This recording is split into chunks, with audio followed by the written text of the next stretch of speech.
When you first started home help, were you worried about what kind of person it would be? Yes. Yeah. Yes, but when she did come, she was quite homely, like, you know, and there wasn't nothing I asked her to do that she wouldn't do it, so. So Doreen was your first home help you Yeah. had? And how many times does she come a week? Twice. Yeah. And I misses her in between, like, you know, I gotta do the best I can on my own now, because I'm still under the doctor, and it's heart trouble now. Disease heart trouble I'm suffering from. And how long does she stay when she comes? For 2 hours. Yeah. Well, I suppose you have a cup of tea first of all, do you? Sometimes. Yeah. Yeah. And then what sort of work does she do? She just put the vacuum she on? do anything I asked her to do. Like, you know, if I want errand, she can get errand. Whatever it is wants doing, she'll do it for me. So it's not a set thing? She do something different maybe every time she comes? Yeah, whatever wants doing, she yeah. does it, see. Yeah. And do you find that, you know, when she finished, you both sit down and have a little natter before she goes on her way? Oh, she ain't got much time after she finished. Yeah. She's on all the time then? Yeah. Yeah. And do you find that you sort of like, you tell one another your troubles? Not very often, because, you know, by the time she's stopping around and that, and I'm sat here, and that, we ain't got much time to chatter much, no. But you'd miss her? Oh, yeah. Yeah, I wouldn't have anyone else. No. When you first started home help, were you worried about what kind of person it would be? Yes. Yeah. Yes, but when she did come, she was quite homely, like, you know, and there wasn't nothing I asked her to do that she wouldn't do it, so. Yeah.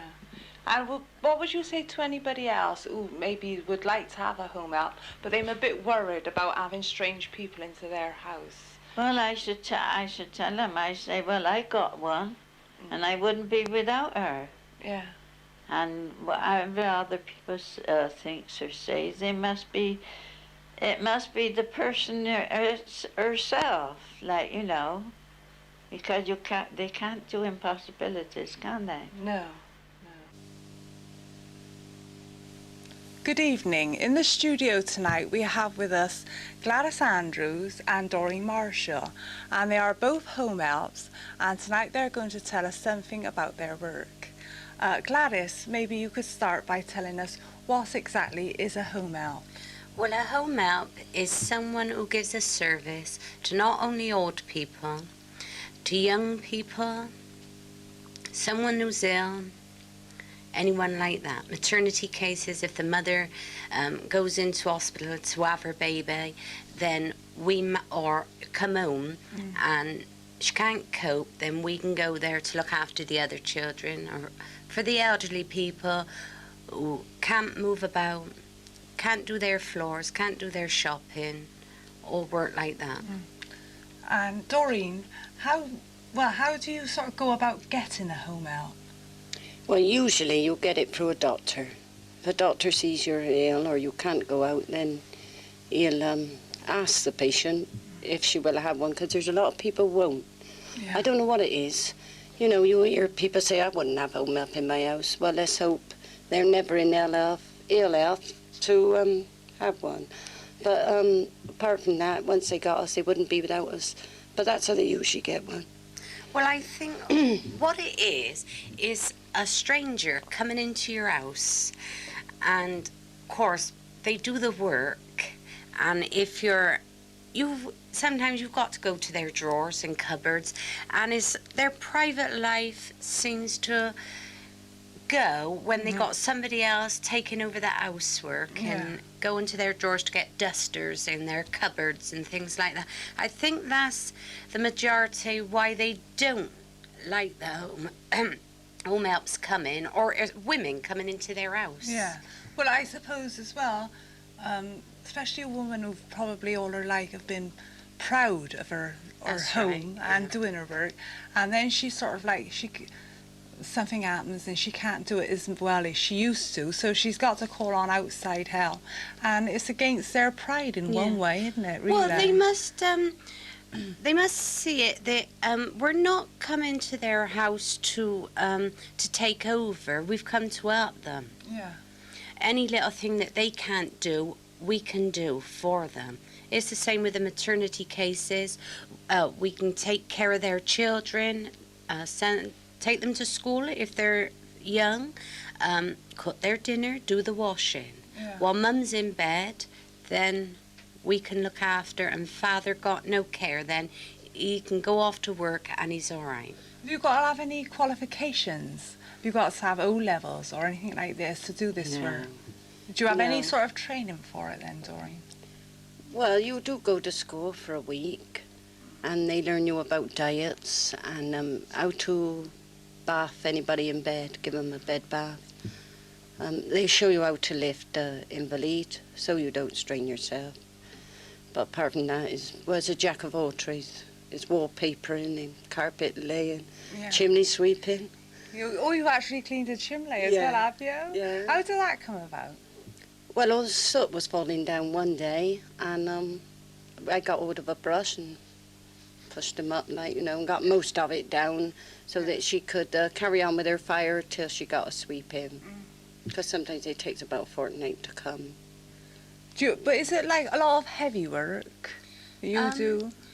Well, Yeah, you've got to be strong. You have to move some furniture to do the carpets. I mean, you can't just leave it, the dust and that underneath the chairs. But on the whole, the most of them, they've got the casters on. There is some that got heavy furniture, but not always. You take the good with the bad. Is there any men or Oh, home helps? yes. Plenty Well, there of is men. only 2 in Bristol.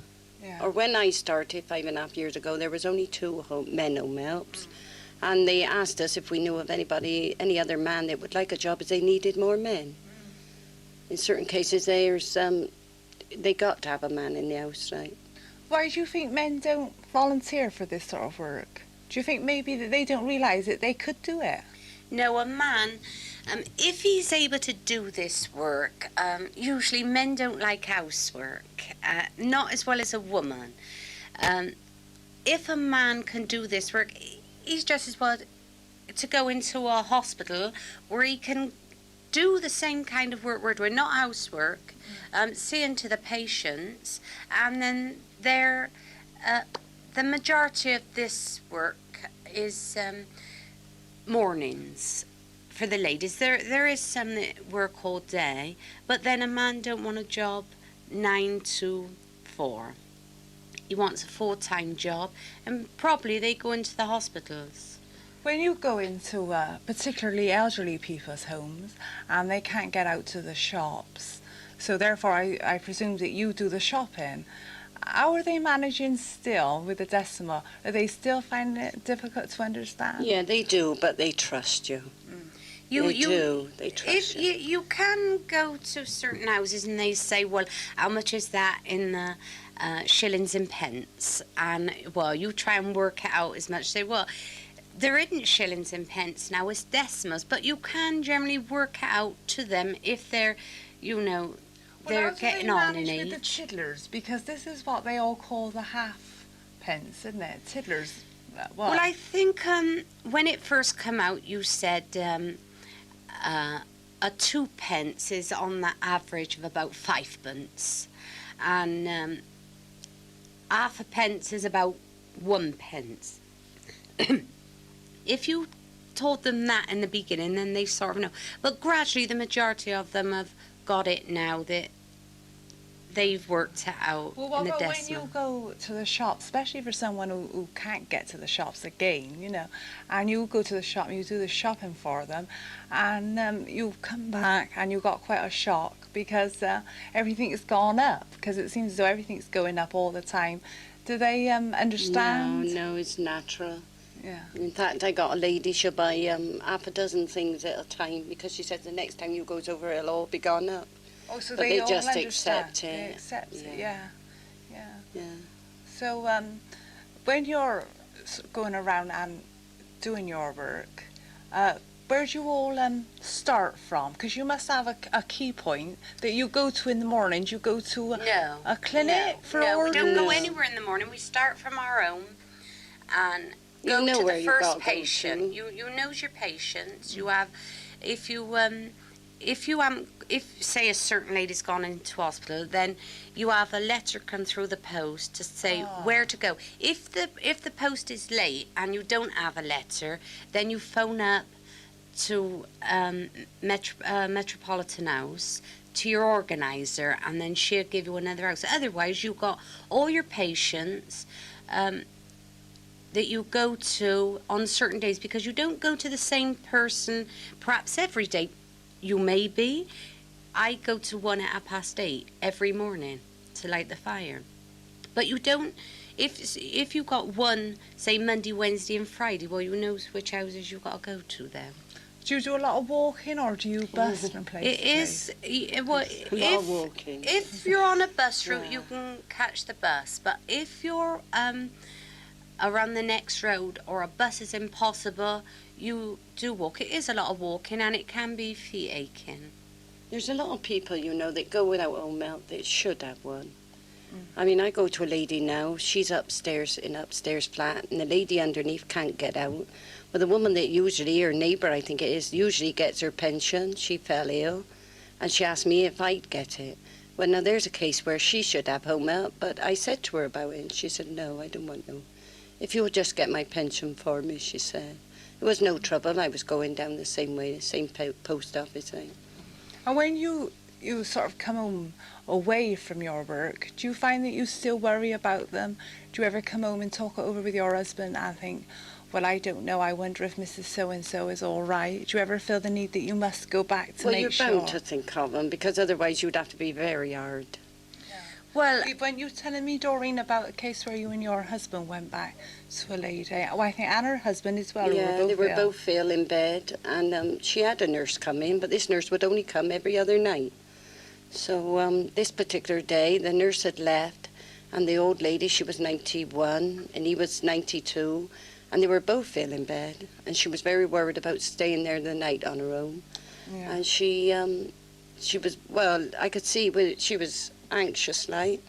So I never promised her nothing, but I went home and spoke to my husband, and we stayed the night with her all night. And do you find this as well, Gladys, that you go home and worry, or? well, I've been on it a long time now, and the first going off when you start, you do worry about your patients, but unless they're ill, if they're ill when you go to them, then you can get the doctor, or you can get the neighbour in when you go home. I used to worry, but not so much now. You know, if you've left them all right, if they're not ill, then you can make a flask of tea, coffee, you can make sandwiches and leave it for them if they can't get it themselves. No, I don't say not about my patients anyway. I haven't got anyone who's really ill at the moment. But you can, you do worry to extent, but you know that you've called the doctor, and if they're ill and you can't do anything else, if you worry, you find you've got your own house to keep, your own family to look after, and if you worry about all your patients as well, with all their little illnesses, then you'd be home half the time ill. Well, now, what about the home outs themselves? I know that you've got a club. Could you tell us something about that? Yeah, we've got a club. We meet once a month, different things. We have open nights, bingo nights, jumper sales, anything. We went on an outing last week. Where was that to? Cruise Hall, was Cruise it? Hall, St. Yeah. George. I hear we're having another one over the bridge. This is to pubs, of course. Oh, yeah. Clubs. Oh, I thought it was pubs. No. Well, we went to a pub at Cruise Hall, but we're going to a club over the Oh, bridge. I see. Then we get together at Cabot House or Hawthorns, different places. So it takes your work off while you're out enjoying yourself, you know, with the club. So what would, maybe Doreen, you could tell us, what would you say that if someone's watching tonight and they feel as though they'd like to become a home help, what would you say would make a good home help? What would you be looking for in someone who would make a good home help? Do you think really that a person who's going to be a home help needs a big, warm, kind-hearted heart? Or do you think that they should be able to stand back and not get emotionally involved with their patients? No, that's one thing you haven't got to get involved. You've got to be a stronger. I wouldn't advise anybody that wasn't very strong that had an operation or anything like that. You've got to be strong, and you've got to have a sense of humour, and you've got to be able to run, in some cases. And Why but run? it's Why run? well, some of the men, you know, are more hands than anything else, like, you know. Oh, I like But some not of all that. of them. I don't mind having a go. Not all of them. But it's a lovely job, like, you know, and it's lovely Why to. is it worthwhile to you to be a home help rather than Well, work in a it's shop? something different every day, as I told you. It's not the same thing. It's not like a factory where you go in and get on your machine and do the same old thing. It's different, like, you know, it's shopping and something else may want doing, or something fell apart and you got to put a screw in it. But it's a job I like because how often do you go in a factory and the boss will come up at the end of the day and say thank you for what you've done. Whereas our old ladies, that's their last words as you leave them. Thank you very much for what you've done. And that's rewarding itself. Yeah. Yeah. It's What do you lovely. think, Glam? Well, it is rewarding when you can see what you've done for the old people. In our family, it's mostly all nursing. My grandfather was a nurse at Stapleton when it used to be Stapleton. My mother was a nurse at Manor Park. My brother was a nurse, a sister, in fact, at Orthon and Pewsley and Brentry Colony. It's all in the family. I suppose it was only natural that I should go into something like... Would you like to have been a nurse? No, I don't think I would have liked to have been a nurse. I don't think I could stand the sight of blood or anything like that. I can see to the old people, I can wash them, dress them, and everything like that, but not to see to hospital cases. Would you like to have been a nurse? No. You wouldn't. So you're both satisfied with what you're doing anyway? Yeah, lovely. Well, thank you very much for coming along Thank tonight you. and speak to us. Thank you. You enjoy having a home help more than anything. Oh, 'cause it's yeah. company. Yeah. Yes, there's somebody, you know, you're expecting somebody, oh, so-and-so will be here today. Yeah. That'll be all right. So it's like somebody to look at.